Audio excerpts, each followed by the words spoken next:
चलें sir class start करते हैं। बिस्मिल्लाहिर्रहमानिर्रहीम।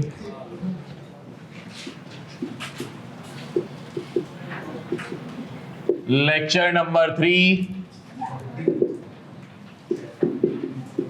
कैफ 3 कॉस्टिंग। सर टॉपिक हमारा चल रहा है बेसिक कॉस्टिंग। हम लोग पढ़ रहे हैं जनाब मार्च 24 अटेम्प्ट के लिए और इंशाल्लाह इसी अटेम्प्ट में हम लोग पास करेंगे। चलें बहुत जरा 2 मिनट के अंदर रिकैप कर लें। हम लोगों ने जो अपनी क्लासेस के अंदर पढ़ा था भाई, रिकॉर्डिंग वालों और पेंडिंग लेक्चर वालों, लेक्चर कितनी स्पीड पे सुनोगे?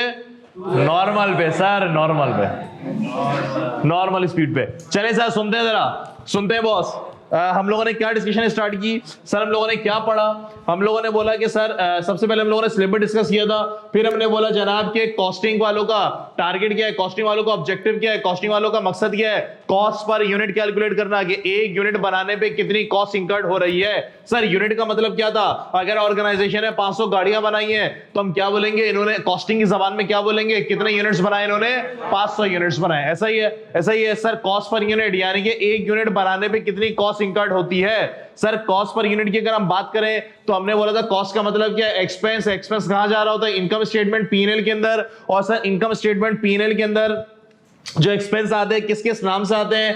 एडमिन एंड डिस्ट्रीब्यूशन के नाम से, एडमिन के नाम से, सेलिंग एंड डिस्ट्रीब्यूशन के नाम से, फाइनेंस कॉस्ट और कॉस्ट ऑफ सेल या फिर मैन्युफैक्चरिंग कॉस्ट। एडमिन के अंदर कौन सा खर्चा आता है? एडमिन के अंदर ऑफिस रिलेटेड एक्सपेंसेस आते हैं। सेलिंग एंड डिस्ट्रीब्यूशन के अंदर कौन से आते हैं? गुड्स को सेल करने से रिलेटेड खर्चे। सर फाइनेंस कॉस्ट के अंदर कौन सा खर्चा आता है? Finance related. और मैन्युफैक्चरिंग कॉस्ट के अंदर गुड्स को बनाने के तैयार करते हुए। सर कॉस्टिंग वालों का स्कोप ऑब्जेक्टिव क्या है? एक यूनिट बनाने पे कितनी कॉस्ट इंकर्ड हो रही है। कॉस्ट पर यूनिट क्या है मेरे पास कि एक यूनिट बनाने पे कितनी कॉस्ट है। हमें कॉस्टिंग पढ़ते हुए सारा फोकस किस तरफ रखना है कि आपके पास आपके पास इंडस्ट्री लगी हुई है, फैक्ट्री लगी हुई है, प्रोडक्शन हो रही है, वहां पे मैन्युफैक्चरिंग का काम हो रहा है, कॉस्टिंग का डिपार्टमेंट वहां क्रिएट किया जाता है। ऐसा ही है। फिर हमने आगे बात चीज डिस्कस की थी कि सर हमारे पास जो मैन्युफैक्चरिंग कॉस्ट है प्रोडक्ट को बनाने के लिए कौन कौन सी कॉस्ट इंकर्ड होती है। एक मेरे पास मटेरियल, लेबर और एक्सपेंसेस। मटेरियल दो किस्म के, कौन कौन से? डायरेक्ट और इनडायरेक्ट। इनडायरेक्ट मटेरियल किसका पार्ट होता है?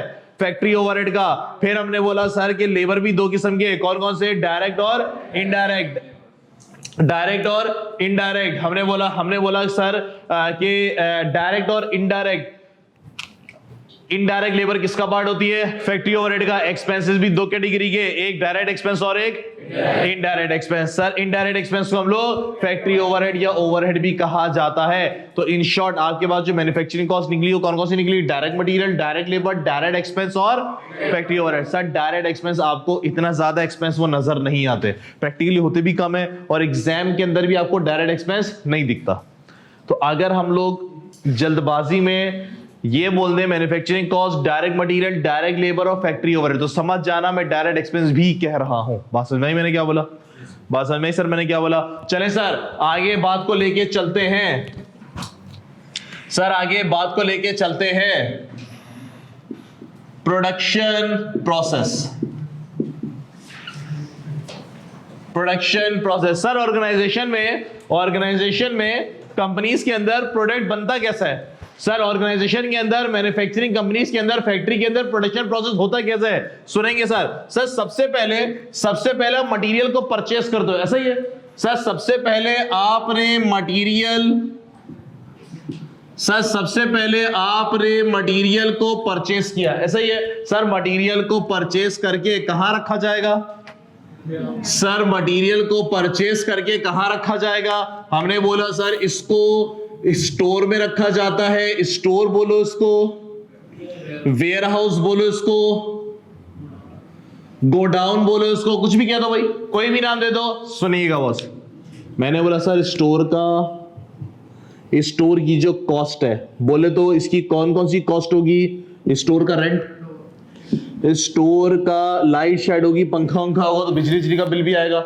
ऐसे ही है, वहां के लोग काम कर रहे होंगे, उनकी तनख्वाहें और भी 36 किस्म के खर्चे होंगे। सर इस खर्चे को हम कहां रिकॉर्ड करेंगे? एडमिन में, सेलिंग डिस्ट्रीब्यूशन में, फाइनेंस कॉस्ट में या मैन्युफैक्चरिंग कॉस्ट में? क्यों मेरा भाई मैन्युफैक्चरिंग में क्यों बोला?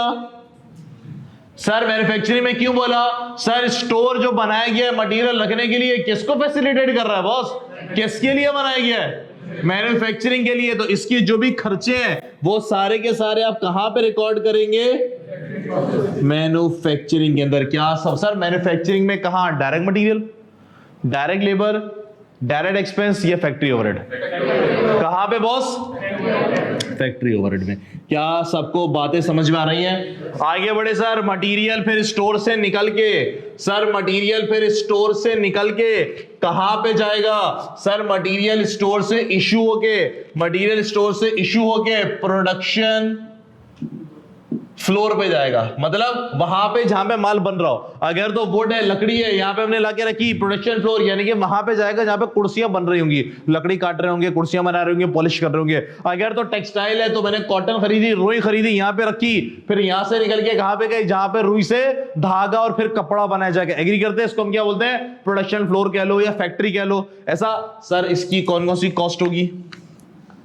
मैंने बोला सर इसकी जो कॉस्ट है, ये जाहिर सी बात है, इसका भी किराया, इसकी भी यूटिलिटी, इसकी भी तनख्वाह, अलग अलग सारी चीजें। हमने बोला सर ये कहां जाएगा? सर इसकी सारी कॉस्ट कहां जाएगी? Admin, selling, distribution, finance cost या मैन्युफैक्चरिंग? मैन्युफैक्चरिंग। पहली बात सर मैन्युफैक्चरिंग में कहां? सर इसमें जो लेबर की कॉस्ट है, जो तनख्वाह है डायरेक्ट लेबर की, वो कहां जा रही होगी बॉस? डायरेक्ट लेबर पे। मटेरियल में जा रहा होगा, मटेरियल यूज हुआ तो वो मटेरियल में शॉर्टकट लिखूंगा, डायरेक्ट मटेरियल। लेबर कहां पे जा रही होगी सर?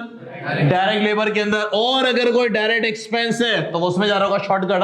और फैक्ट्री का किराया, फैक्ट्री की insurance, repair and maintenance, machine का डेप्रिसिएशन, वो सारा कहां जा रहा होगा मेरे पास?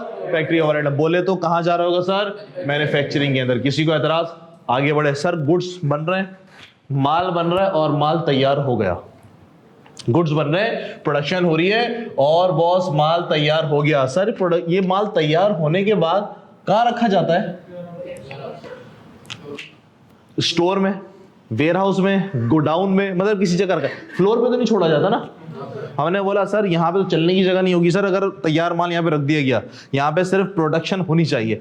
माल तैयार हो गया, अब उसको अलग जगह बना लो, अलग जगह बना लो, जिसको हम क्या बोलेंगे? सर इसको हम बोलेंगे, तुम स्टोर कह लो, इसको आप वेयरहाउस बोलो, इसको आप गोडाउन, गोदाम कह दो, कोई भी नाम दे दो, कोई भी नाम दे दो। जी सर यहाँ पे तैयार माल रखा गया है। यहाँ पे क्या रखा गया था? रॉ मटेरियल बोलो या मटेरियल बोलो, एक ही बात है। सर यहां पे तैयार माल रखा गया, माल तैयार हो जाता है, बोले तो रेडी टू सेल है। रेडी टू सेल है तो उसके लिए अंग्रेजी क्या इस्तेमाल की जाती है? गुड्स तैयार हो गया, मतलब फिनिश गुड्स। और जब गुड्स बन रहा होता है, सर जब गुड्स बन रहा होता है प्रोडक्शन फ्लोर के अंदर, यानी कि अभी बना नहीं है, अभी बन रहा है, इसका मतलब काम अभी चल रहा है, वर्क अभी प्रोसेस के अंदर है। तो यहां जो भी आधी लकड़ियां टूटी हुई पड़ी होंगी, टूटी हुई तो नहीं, आधी लकड़ियां कटी हुई होंगी, आधी पॉलिश हुई होगी, आधी में कीड़े लग गई होंगी, ऐसा ही है, ऐसा ही है। सर इस चीज यहां पे जो प्रोडक्शन, यहां पे जो माल पड़ा हुआ है, आधा थोड़ा कंप्लीट है, थोड़ा कंप्लीट नहीं है, इसको हम क्या कहते हैं? Work in process. जी बॉस, शॉर्टकट में इसको मैं क्या बोलूंगा? WIP। एग्री करते हो? चले सर, मैंने मटेरियल खरीदा, स्टोर में रखा, मटेरियल खरीदा मैंने, स्टोर में रखा, इसके बाद मैंने प्रोडक्शन फ्लोर में दे दिया, यानी कि प्रोडक्ट अभी बन रहा है, वर्क अभी प्रोसेस के अंदर है और माल तैयार हो गया। सर माल तैयार हो गया, मैंने कहां रख दिया? सर वेयरहाउस के अंदर, फिनिश हो गया, बोले तो रेडी टू सेल है। मैंने बोला जाहिर इसका खर्चा, इसकी जो कॉस्ट है, बोले तो वेयरहाउस का रेंट, वेयरहाउस का यूटिलिटी, बिजली पानी गैस, यहां के लोगों की तनख्वाहें, कोई इक्विपमेंट रखा गया, कंप्यूटर रखा गया, लैपटॉप रखा गया, तो उसके डेप्रिसिएशन, बहुत सारे खर्चे। सर कहां जाएंगे? Admin, selling, distribution, finance cost या मैन्युफैक्चरिंग। 4 थी ना भाई, कल कॉस्ट क्लासिफिकेशन में 4 दी। सर कहां जाएंगे? बोले मेरा भाई, मैन्युफैक्चरिंग और सेलिंग एंड डिस्ट्रीब्यूशन। और चले सर मैन्युफैक्चरिंग बोले तो माल अभी बन रहा है। एग्री करते हो? सर क्या अभी माल बन रहा है? गुड्स तो यहां पे बन गए ना भाई, यहां से बन के तैयार हो गए तभी तो यहां से निकले। अगर तैयार नहीं होते तो प्रोडक्शन फ्लोर पे पड़े रहते। माल तैयार हुआ, इंस्पेक्ट होने वाला, सेट है, फिट है, गारमेंट से शर्ट वर्ट सिल गई है, पैक हो गई है सर, दुकान पे भेजो। जे डॉट के कुर्ते सिल रहे हैं सर, हमने बोला सर जे डॉट के कुर्ते सिल रहे हैं, कुर्ता सिल गया तैयार हो गया, हमने बोला दुकान पे भेजो। हमने बोला सर दुकान पे कहां भेजेंगे, चलने की जगह नहीं होगी, पहले इतना स्टॉक पड़ा हुआ है, इतना सारा स्टॉक, छोटी सी दुकान है सर, जे डॉट की कोई इतना बड़ा गोदाम थोड़ी है, स्टोर है। हमने बोला सर वहां पे जो सैंपल है वो लटकाइए, सही है, इतना सारा स्टॉक रख देंगे तो कस्टमर कहां चलेगा, एग्री करते हो? तो हमने एक सेंटर पॉइंट बना दिया, किस नाम का, वेयर हाउस का। सर दुकान में जैसे ही माल खत्म हुआ हमने फौरन वेयर हाउस को फोन किया, इस डिजाइन के कुर्ते लेके आ जाओ, ये आ जाएगा 10-15 मिनट के अंदर। एग्री करते हो भाई, एग्री करते हो? हमने बोला सर क्या यहाँ पे मैन्युफैक्चरिंग हो रही है? मैन्युफैक्चरिंग तो नहीं, मैन्युफैक्चरिंग तो यहाँ पे खत्म हो गई, क्या अब ये कॉस्ट मैन्युफैक्चरिंग के अंदर जानी चाहिए? मैन्युफैक्चरिंग तो कंप्लीट हो चुकी है, अब ये कॉस्ट किसके अंदर जाएगी? सर ये फिनिश गुड्स को, ये वेयरहाउस बनाया क्यों आपने? सर ये वेयरहाउस बनाया क्यों है? बेचने के लिए? बेचने के लिए तो दुकान होती है ना यार। सर डिस्ट्रीब्यूशन के लिए तो दुकान होती है।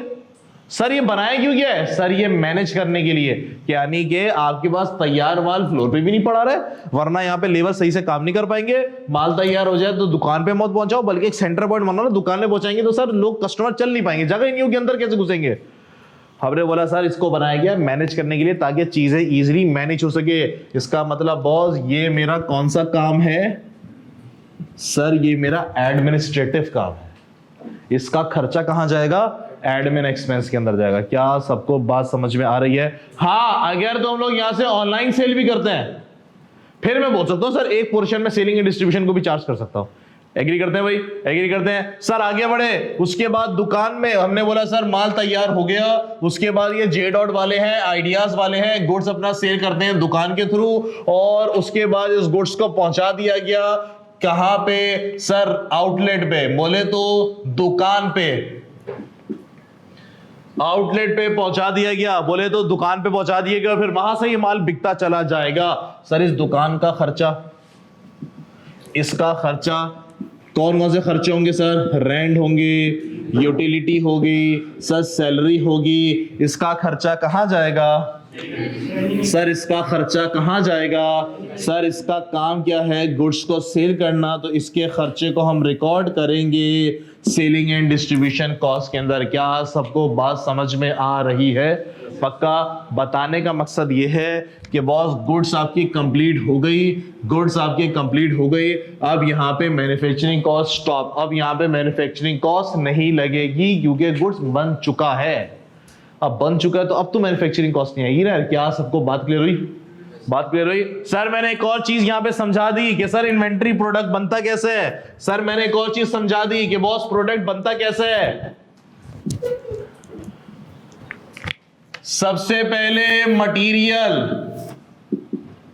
को मशीन में, फैक्ट्री फ्लोर में डाला जाएगा, ऐसा ही है सर। मटेरियल को मैंने प्रोडक्शन फ्लोर पे डाला, यहां पे मैंने लेबर इन्वॉल्व की, सर यहां पे मैंने फैक्ट्री इन्वॉल्व की, ऐसा ही है। माल अभी बन रहा है, तैयार हो रहा है, इसको मैं क्या बोलूंगा? Work in process. एग्री करते हो? यानी कि मैंने कॉटन ली, रुई ली, मैंने सर कपड़ा लिया, उसको मैंने शर्ट सिलने के लिए दिए, सर लेबर ने उस पर कटिंग करना शुरू की, लेबर ने उसको कटिंग करना शुरू की, उसको सीना शुरू किया, अभी शर्ट सिली नहीं है। सर जो कटिंग करना शुरू होगी, क्या फैक्ट्री के अंदर कटिंग हो रही होगी? बिजली का खर्चा, लाइट वेट चल रही होगी, कटिंग हो रही होगी, सर सी रहे होंगे तो मशीन से सी रहे होंगे, बिजली का बिल भी आ रहा होगा, यानी कि अब इस पे लेबर भी लगना शुरू हुई है और फैक्ट्री के भी खर्चे चार्ज होना शुरू हो रहे हैं। एग्री करते हो? एग्री करते हो? अभी ये शर्ट सिली नहीं है, बल्कि अभी आधी सिली है, उसकी भी आस्तीनें सिल रही हैं। एग्रीड? अभी उसके कॉलर सिल रहा है, और फिर ये सिल के गुड्स आपका सिल गया, तैयार हो गया, इसको मैं क्या बोलूंगा? Finish goods. एग्री करते हैं? तो सर मैंने बोला प्रोडक्शन होती कैसे है? सबसे पहले मटेरियल, यानी कि शर्ट अगर गारमेंट्स है, जे डॉट वाले, सबसे पहले कपड़े पे लेबर ने कटिंग की, सर सिलाई की, तो जाहिर सी बात है मशीन चली है तो बिजली का बिल भी आया होगा, मशीन अगर जो है चल रही है तो मशीन की मेंटेनेंस भी चल रही होगी, मशीन अगर चल रही है तो उसकी डेप्रिसिएशन भी आ रही होगी, बोले तो फैक्ट्री ओवरहेड, और अभी कपड़ा बन रहा है जिसको हम क्या बोलते हैं? वर्क इन प्रोसेस पे कॉस्ट लगती चली जा रही है, कॉस्ट लगती चली जा रही है, और आपकी शर्ट सिल गई, तैयार हो गई, अब ये फिनिश गुड्स है, बोले तो रेडी टू सेल है। क्या बात समझ में आ रही है? सर मुझे एक बात बताइए कि मैं कस्टमर से जो पैसे रिकवर करूंगा, सर मैं कस्टमर से, ये जो मैंने फैक्ट्री लगाई है किसके लिए लगाई है? ये जो मैंने फैक्ट्री लगाई है प्रोडक्ट बनाने के लिए। एक शर्ट बनाने पे जो खर्चा आ रहा है, उन सब के पैसे मैं किससे रिकवर करूंगा? कस्टमर से। एग्री करते हो? शर्ट बनाने पे जो जो खर्चा आ रहा है वो मैं कस्टमर से रिकवर करूंगा। सर कैसे रिकवर करूंगा? कैसे रिकवर करूंगा? सेलिंग प्राइस में इंक्लूड करके। हम लोगों ने एक शर्ट डिजाइन की, गुल अहमद वालों ने सर एक शर्ट बनाया, उन्होंने बोला सर ये नया कलर आया, बड़ा जबरदस्त चल रहा है और ये शर्ट सिलेगी। हमने बोला सर इसकी प्राइस डिटरमाइन करें। मैनेजमेंट क्या बोलेगी? सर प्राइस तो बात की बात है, पहले कॉस्ट तो बताओ। कॉस्ट बताओगे, उसको जहन में रख के फिर हम प्राइस डिटरमाइन करेंगे। पहले कॉस्ट तो बताओ। सुनो सर, इस शर्ट बनाने पे कपड़ा कितना लगा, इसको मैं क्या बोलेगा? Direct material. एग्री करते हो? एक शर्ट बनाने के लिए फॉर एग्जाम्पल सर कपड़ा लगा है 500 रुपए का। मैंने बोला सर इसकी सिलाई किसने की शर्ट की? हमने बोला लेबर ने सिलाई की। लेबर को तुम पैसे दे रहे हो? बिल्कुल दे रहे हो। सर लेबर काम किसके लिए कर रही है? सर लेबर काम किसके लिए कर रही है? सर शर्ट सी रही है। ये शर्ट किसके लिए सी जा रही है? सर कस्टमर के लिए। लेबर ने कितने पैसे लिए? Direct labour. For example sir labour ने 400 रुपए लिए। लेबर ने कितने पैसे लिए बॉस? 400 रुपए। हमने बोला ये शर्ट जो सी जा रही है वो कहां सी जा रही है? सिलाई मशीन में। सर जब सिलाई मशीन चलेगी तो बिजली का बिल बढ़ेगा और सारी लेबर एक जगह पे जमा हो जाए, उसके लिए हमने फैक्ट्री कारखाना लगाया है। सर फैक्ट्री का रेंट भी देना पड़ेगा, फैक्ट्री के लिए चौकीदार को भी बिठाना पड़ेगा, फिर चाय पिलाने वाले भी रखने पड़ेंगे। हमने बोला सर 36,000 किस्म के खर्चे आ जाएंगे फैक्ट्री खोलेंगे तो। एग्री करते हो?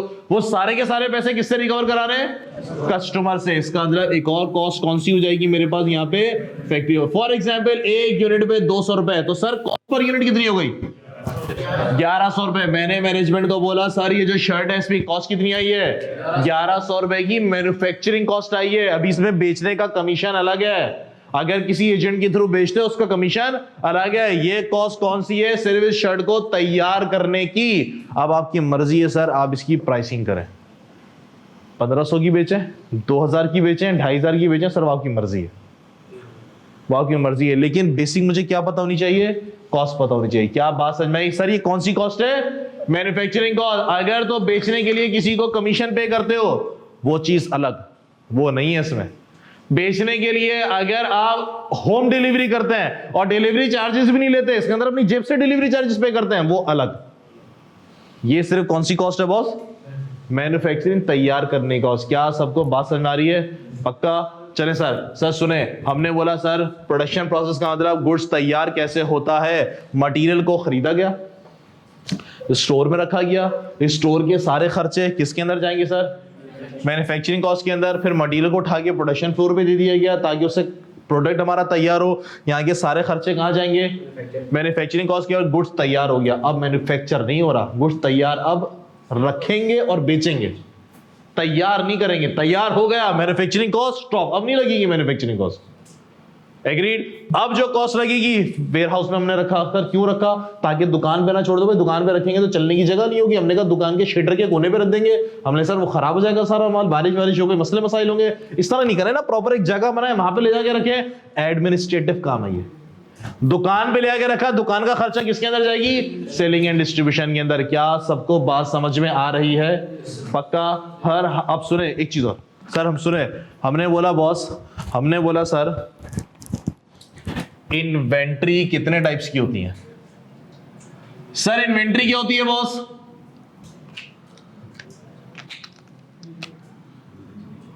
सर इन्वेंट्री क्या होती है?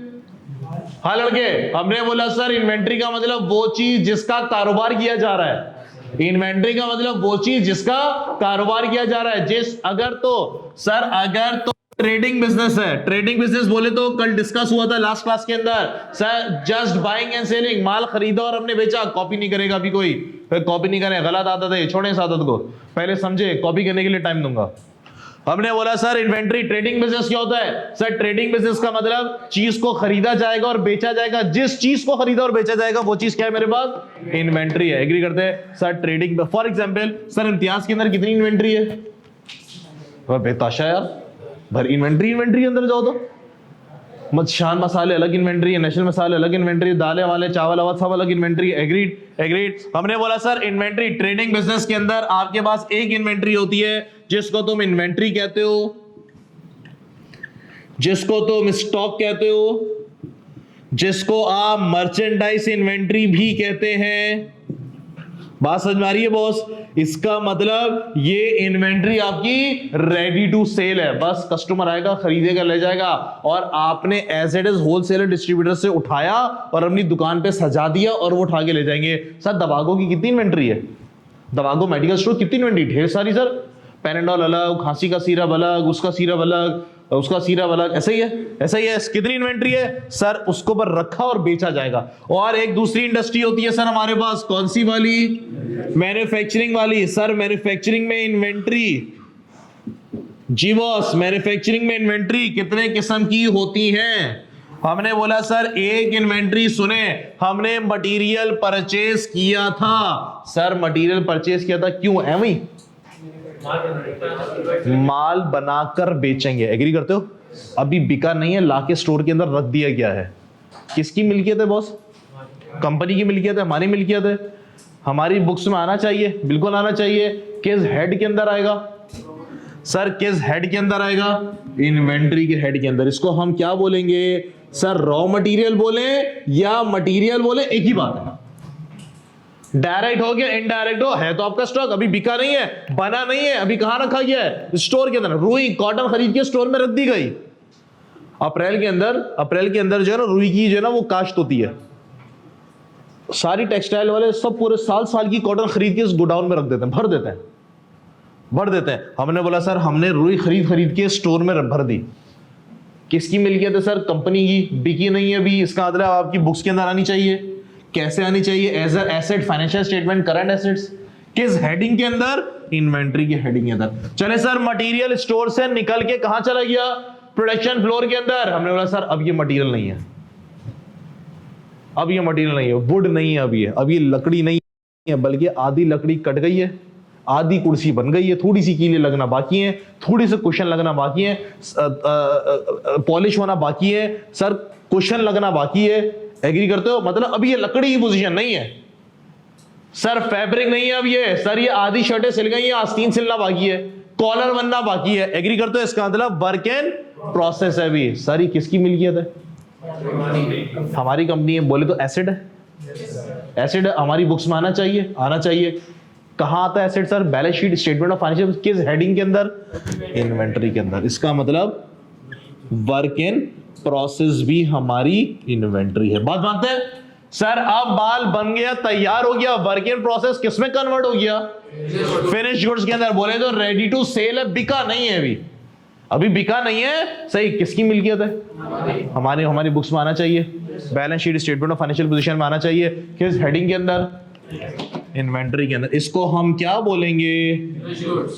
इसको हम बोलेंगे सर फिनिश गुड्स। माल बिक गया, अब आपकी मिल्कियत है। किसकी मिल्कियत है? आपकी बुक्स में भी नहीं आना चाहिए सर, ये बैलेंस शीट से निकल जाएगा। और कोई चीज अब हमारी मिल्कियत नहीं है। पहले हमारा एसेट था, अब हमारा एसेट नहीं है। पहले हमारा एसेट था, अब हमारा एसेट नहीं है। तो सर बैलेंस शीट में तो नहीं आना चाहिए सर, तो इसको बैलेंस शीट से निकालो। बैलेंस शीट से निकाल के कहां डालें? एक्सपेंस के अंदर। कहां डालें? कॉस्ट ऑफ सेल्स के अंदर। कहां डालें? इनकम स्टेटमेंट के अंदर। बात समझ में आ रही है मैंने क्या बोला? बात समझ में आ रही सर मैंने क्या बोला? आप लोग जो कॉस्ट ऑफ गुड्स सोल्ड बनाते हो वो किस लॉजिक में बनाते हो? सर हमने इन्वेंट्री खरीदी, आपका एसेट है, बिक गई, अब आपका एसेट नहीं है, बल्कि कहां जाएगा वो?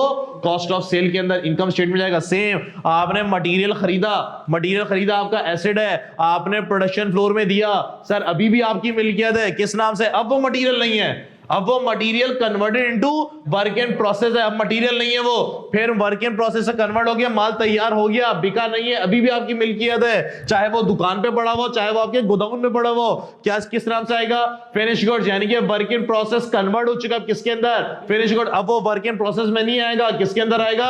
फिनिश गुड्स के अंदर। अभी भी बैलेंस शीट के अंदर आ रहा है एज एन इन्वेंट्री। अब माल बिक गया, अब आपके फिनिश गुड्स में, बैलेंस शीट में नहीं आना चाहिए। अब कहां आएगा ये? Cost of goods sold, income statement में आएगा। आपको पता है इनकम स्टेटमेंट हर साल क्लोज हो जाती है।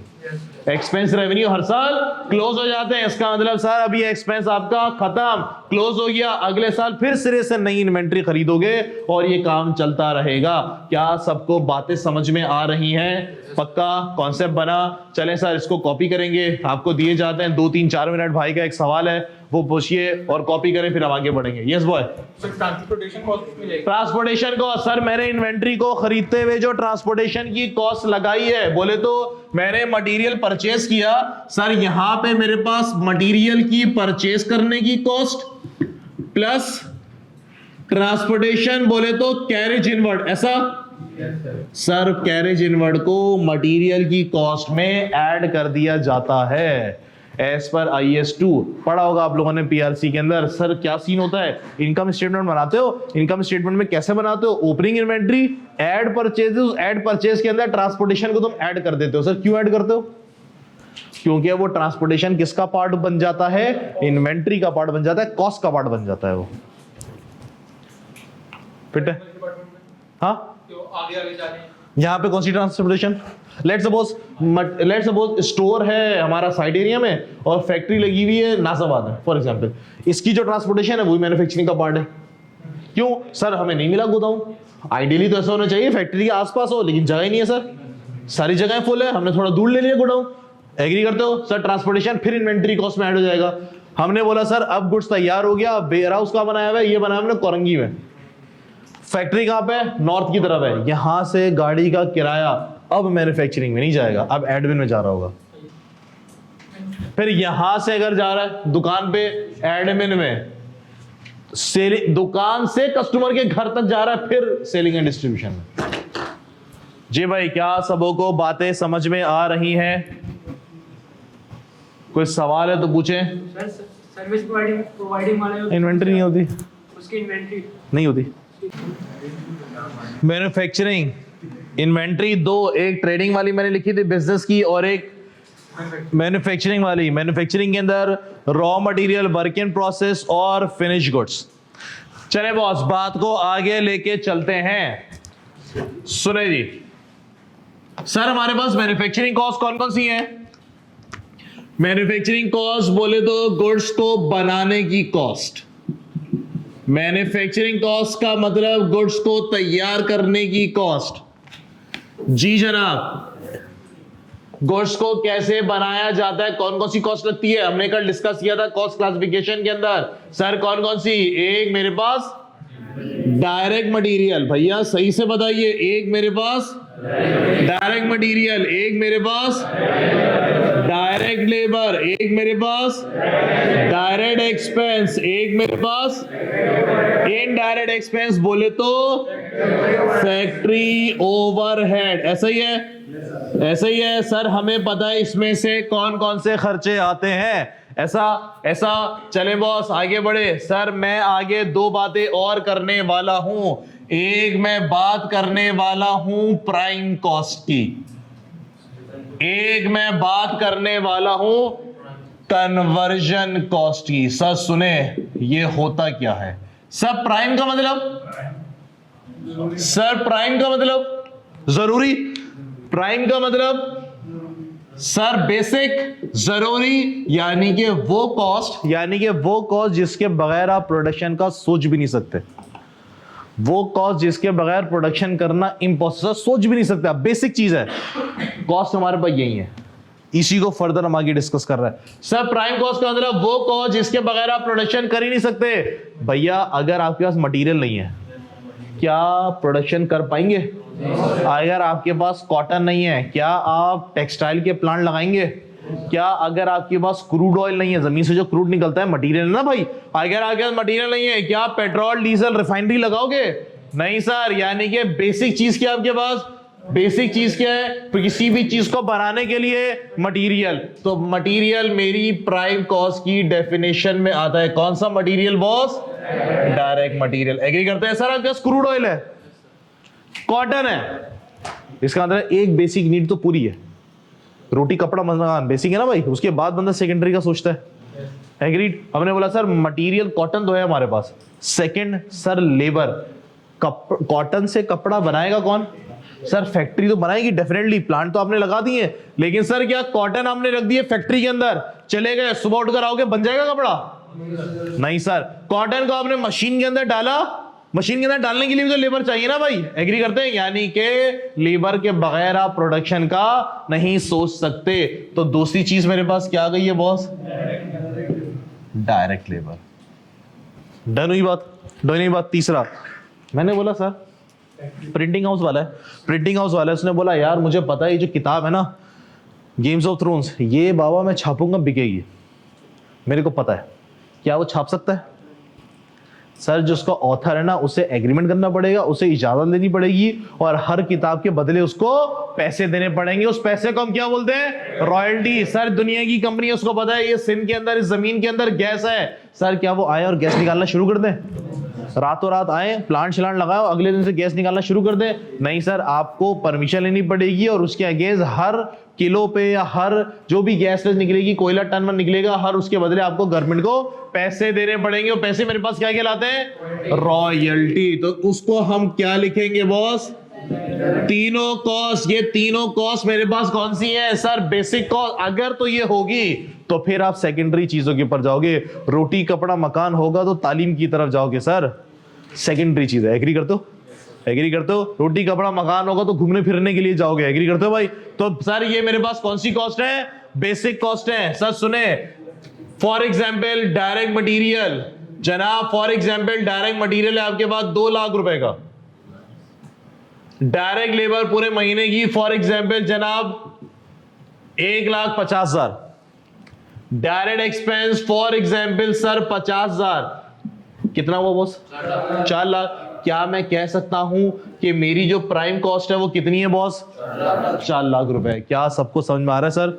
समझ में आ रहा है? सर कन्वर्जन कॉस्ट का मतलब क्या है बॉस? कन्वर्जन बोले तो कन्वर्ट। सर वो कॉस्ट जो कि आपके मटेरियल को कन्वर्ट कर दे, किसमें? शॉर्टकट लिख रहा हूं मैं, किसमें? फाइनल गुड्स में, बोले तो फिनिश गुड्स के अंदर। वो कॉस्ट जो कि आपके मटेरियल को कन्वर्ट कर दे, किसमें? फिनिश गुड्स के अंदर, उसको हम क्या कहते हैं? Conversion cost. क्या सबको बातें समझ में आ रही हैं? आइए बॉस, सर कौन कौन सी कॉस्ट मटेरियल को फिनिश गुड्स में कन्वर्ट करती है? हमने कॉटन लाए, रुई लाए, हमने मैदान में रख दी, ग्राउंड में रख दी। हमने बोला सर ग्राउंड में गर्मी हो रही है, धूप पड़ रही है, कपड़ा बन जाएगा?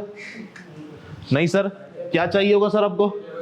लेबर। आपने सबसे पहले किससे कांटेक्ट किया? लेबर से। आपने लेबर से कांटेक्ट किया, लेबर को भी ग्राउंड में पहुंचा दिया। सर कॉटन भी पहुंची हुई है, लेबर भी मैदान में पहुंच गई है, गर्मी है, धूप है, सुबह आएंगे कपड़ा बन जाएगा? सर क्या चाहिए? लेबर बोलेंगे सर देखें कपड़ा तो बना लेंगे, कपड़ा बनाना आता है, लेकिन उसके लिए मशीन का सेटअप लगा के दे बॉस। मशीन आपने ले आके ग्राउंड में ले आके खड़ी कर दी, बोला ले मशीन आ गई। हमने बोला भाई ऐसे नहीं है, मशीन पर रखेंगे आप, मशीन को इंस्टॉल करेंगे, नट बोल्ट टाइट करें, पूरा बिजली का कनेक्शन दे, दरवाजे बनाए, गेट बनाए, बोले तो फैक्ट्री का सेटअप लगा के दे। हमने सर मशीन लगाई, एसिड है, बिल्डिंग बनाई आपने, एसिड है, सब एसिड है। मशीन का डेप्रिसिएशन, अगर मशीन किराए पे लिए तो उसका रेंट, मशीन की इंश्योरेंस, मशीन को चलाने के लिए बिजली का बिल शिल आएगा, गैस वैस वो खर्चा, गेट में अगर चौकीदार को बिठाओगे वो खर्चा, वो सारा का सारा खर्चा किसके अंदर आता है? फैक्ट्री ओवरहेड के अंदर। यानी कि डायरेक्ट लेबर और फैक्ट्री ओवरहेड को मिलाकर बोला जाएगा तो क्या बोला जाएगा? कन्वर्जन। यानी कि डायरेक्ट लेबर की कॉस्ट आपकी कितनी है? 1,50,000 और अज्यूमिंग आपके पास जो फैक्ट्री ओवरहेड है सर वो 1 लाख है, तो कन्वर्जन कॉस्ट कितनी? 2.5 लाख की। क्या सबको बात समझ में आ रही है? कन्वर्जन कॉस्ट का मतलब डायरेक्ट लेबर और फैक्ट्री ओवरहेड को मैं मिलाकर बोलूंगा तो क्या बोलूंगा? Conversion cost. डायरेक्ट लेबर दोनों में आती है। डन हो गई बात? कोई एतराज किसी को नहीं है? कॉपी करें फिर आगे बढ़ते हैं, बढ़ेंगे थोड़ा और। चलिए सर बोर्ड का सफाया कर दिया जाए। कोई कॉपी तो नहीं कर रहा?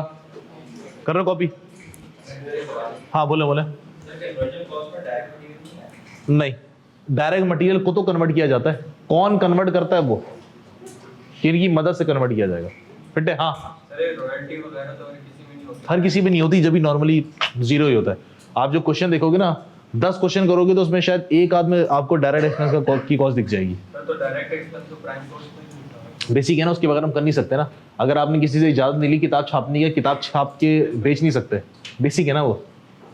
परमिशन आप यहाँ पे बराबर वाले प्लॉट में या केएनएस ऊपर एक बोर्ड लगा दे बीकन हाउस स्कूल सिस्टम और खूब एडमिशन करके स्कूल चला सकता है? नहीं सर।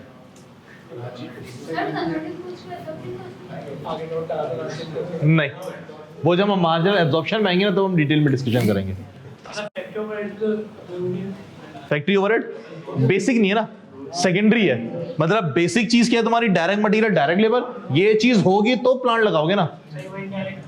मतलब पाकिस्तान के अंदर आप रिफाइनरी लगाते चले जा रहे हो, लगाते चले, क्रूड ही नहीं निकलता है आपकी जमीन से। जमीन में तो पानी नहीं होता यहाँ पे, तो तेल कहाँ से निकलेगा?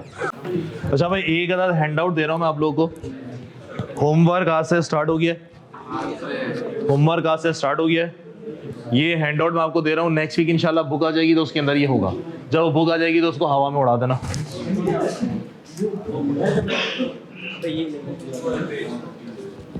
जी भाई,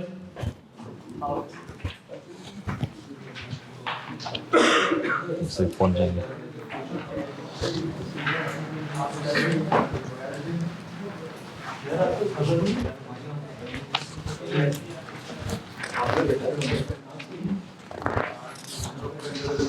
चलें सर, कुछ होमवर्क दिए जाएंगे, ये होमवर्क आप करेंगे। जी भाई, हैंड आउट नहीं मिला भाई? एक एक हैंड आउट ले रहे हो ना भाई? एक एक हैंड आउट लेने। किसने दो किसने लिए? अबे किताब के अंदर है ना, किताब मिल जाएगी। क्या साथ में है यार?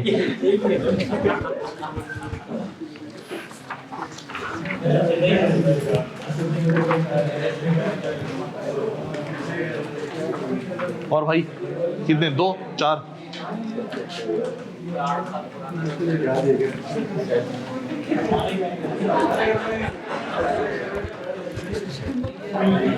चले जी, एक्स्ट्रा ये बुक के अंदर है। ये तो अभी 1 2 3 क्लासों के लिए है। अच्छा सर, क्वेश्चन नंबर, सर सुने मेरे भाई, सुने। क्वेश्चन नंबर 1 पर आइए। जी सर, क्वेश्चन नंबर 1 के अंदर आइए। रिक्वायरमेंट पढ़ रहा हूं मैं। क्लासिफाई ईच अकाउंट अंडर 1 और more of the following headings. Sir ऊपर जो आपके पास जो कॉस्ट दे रहा है, एक पढ़ रहा हूं मैं। Cost of oil use for the lubricant fork lifter employed in the finish good warehouse. Sir finish goods warehouse यानी कि वो वेयर हाउस जहां पे तैयार माल रखा जाता है, जहां तैयार, वहां पे फोक लिफ्टर चल रहा है। सर फोक लिफ्टर बोले तो वो गाड़ी होती है ना जो रोड पे देखो गाड़ी उठा रही होती है। सर उसमें अगर लुब्रिकेंट ऑयल डला है, बोले तो इंजन ऑयल डला है, वो खर्चा कहां जाएगा? मैन्युफैक्चरिंग में, सेलिंग डिस्ट्रीब्यूशन में या एडमिन में? ऊपर सारे ये आप लोगों ने करना है होमवर्क। क्वेश्चन नंबर 2 पर आइए। क्वेश्चन नंबर 2 अभी आप नहीं कर सकते। क्वेश्चन नंबर 3, क्वेश्चन नंबर 3 के लास्ट में आओ। You are required to group cost which are listed below in number 1 to 18। Sir बताइए, ये डायरेक्ट मटेरियल है, डायरेक्ट लेबर है, डायरेक्ट एक्सपेंस है, इनडायरेक्ट प्रोडक्शन ओवरहेड स्लैश करके लिख दो, फैक्ट्री ओवरहेड है, रिसर्च है, सेलिंग एडमिन है, ऊपर सारी कॉस्ट दे रहा है, उसमें लिखना पड़ेगा आपको। पहला पे पढ़ लो, for example lubricant of the sewing machine, यानी कि जो सिलाई मशीन है उसमें ऑयल वॉयल डलता है ना, घर पे अम्मा दादी वगैरह ऑयल वॉयल डालती होंगी। सर फैक्ट्री के अंदर अगर गारमेंट फैक्ट्री है, जो सिलाई मशीन है, इस पे अगर ऑयल वॉयल डाला जा रहा है, ये ऑयल खर्चा मटीरियल है ना भाई। सर कहां जाएगा? डायरेक्ट मटीरियल के इनडायरेक्ट मटीरियल? इनडायरेक्ट मटीरियल बोले तो किसका पार्ट? फैक्ट्री ओवरहेड का। तो ये आप लोगों ने सॉल्व करना है। ये घर से इसलिए दिया जाता है ताकि आप घर पे थोड़ा सोच के दिमाग चलाइए। सब्र करें, सब्र करें। अभी क्वेश्चन नंबर 4। जी sir, question number 4। Sir question number 4 के रिक्वायरमेंट भाई ये classify each account, classify each account under 1 of the following heading. बताइए ये मैन्युफैक्चरिंग कॉस्ट है, सेलिंग डिस्ट्रीब्यूशन है या एडमिन है? ऊपर इतनी सारी कॉस्ट दे रहे हैं और ये कॉस्ट किसकी है? कंपनी का नाम क्या है? बॉटलर लिमिटेड की। बात समझ में आ रही है सर? फॉर एग्जांपल सैंपल आप बांटते हैं, आपने पानी की बोतलें बनाई, सैंपल बांटा गया। सर सैंपल क्यों बांटते हैं? Selling and distribution. एग्री करते हैं? फैक्ट्री पेरोल है, शुगर, ये आपने होमवर्क करने हैं। तो सर ये इस पे expected time boss expected time मेरे ख्याल से सिर्फ और सिर्फ 20 मिनट लगेंगे। डन हो गया, 10 मिनट बस। चले सर, आज की क्लास को हम यहीं पे, हाँ सर, आज की क्लास को हम यहीं पे रखते हैं, फिर इंशाल्लाह आपसे नेक्स्ट क्लास में मुलाकात होगी। अल्लाह हाफिज।